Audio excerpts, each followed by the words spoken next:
ನಮಸ್ಕಾರ, ನೀವು ನೋಡ್ತಾ ಇರೋದು ಸಿಜೆ ಕರ್ನಾಟಕ ನ್ಯೂಸ್. ರಾಜ್ಯಪಾಲರ ವಿರುದ್ಧ ಕಿಡಿಕಾರಿದರು ಸಚಿವ ಶಿವಾನಂದ ಪಾಟೀಲ್. ರಾಜ್ಯಪಾಲರು ತಮ್ಮ ಭಾಷಣವನ್ನು ಅರ್ಧಕ್ಕೆ ಮೊಟಕುಗೊಳಿಸಿ ಹೊರಟ ವಿಚಾರಕ್ಕೆ ಸಂಬಂಧಿಸಿದಂತೆ ಸಚಿವ ಶಿವಾನಂದ ಪಾಟೀಲ್ ಅವರು ನಗರದಲ್ಲಿ ಪ್ರತಿಕ್ರಿಯೆ ನೀಡಿದ್ದಾರೆ. ರಾಜ್ಯಪಾಲರು ಭಾಷಣ ಮಾಡದೇ ಇರುವುದು ದೇಶದ ಗೌರವಕ್ಕೆ ಧಕ್ಕೆ ತರುತ್ತದೆ. ಯಾವುದೇ ಸರ್ಕಾರ ತನ್ನ ಮುಂದಿನ ಯೋಜನೆಗಳನ್ನು ಭಾಷಣದಲ್ಲಿ ಬರೆದಿರುತ್ತದೆ. ಅದನ್ನು ಓದುವುದು ಸಂಪ್ರದಾಯ. ವಿರೋಧ ಪಕ್ಷಗಳು ವಿರೋಧಿಸಬಹುದು, ಆದರೆ ರಾಜ್ಯಪಾಲರು ಅದನ್ನು ತಿರಸ್ಕರಿಸಿ ಹೋಗುವುದು ಸರಿಯಲ್ಲ. ಕನಿಷ್ಠ ರಾಷ್ಟ್ರಗೀತೆ ಮುಗಿಯುವವರೆಗಾದರೂ ರಾಜ್ಯಪಾಲರು ಇರಬೇಕಿತ್ತು. ಆಗ ಗೌರವ ಉಳಿಯುತ್ತಿತ್ತು ಎಂದು ಸಚಿವ ಶಿವಾನಂದ ಪಾಟೀಲ್ ಹೇಳಿದರು.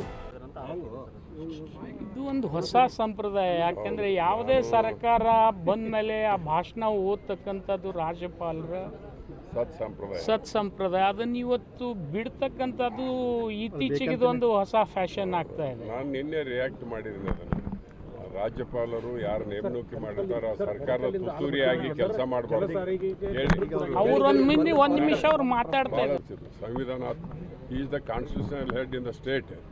ಸಂವಿಧಾನ ರಕ್ಷಣೆ ಮಾಡ್ತಕ್ಕಂಥವ್ರು ಅವರು.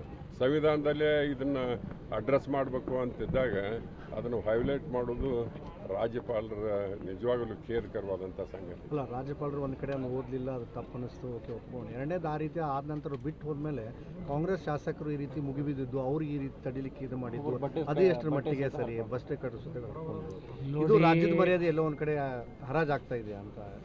ಈಗ ರಾಜ್ಯಪಾಲರು ಭಾಷಣ ಮಾಡದೇ ಇರೋದು ದೇಶದ ಮರ್ಯಾದೆ ಹೋಗುತ್ತೆ. ಅಲ್ಲ ಸರ್, ಅದು ಆ ಸಂಪ್ರದಾಯ ಎಲ್ಲ ರಾಜ್ಯದಲ್ಲಿ ಪ್ರಾರಂಭ ಆಯ್ತು ಈಗ 1 ವರ್ಷದಿಂದ.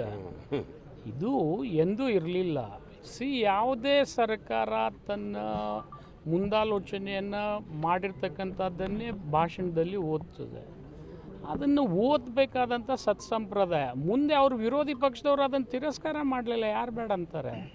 ಆದರೆ ರಾಜ್ಯಪಾಲರಿಗೆ ಆ ಕೆಲಸ ಕೊಡಬಾರ್ದು, ಓದದೆ ಹೋಗ್ತಕ್ಕಂಥದ್ದು. ಇನ್ನೊಂದು ದುರ್ದೈವ ಅಂದರೆ ನ್ಯಾಷನಲ್ ಅಂತ ಮುಗಿಯೋರಿಗಾದರೂ ನಿಂತಿದ್ರೆ ಇನ್ನೂ ಒಂದು ಸ್ವಲ್ಪ ರಿಸ್ಪೆಕ್ಟ್ ಇರ್ತಿತ್ತು ಅವರಿಗೂ. ಅದನ್ನು ಕೂಡ ಬಿಟ್ಟು ಹೋಗ್ತಕ್ಕಂಥ ಆತುರತೆ ಏನಿತ್ತು?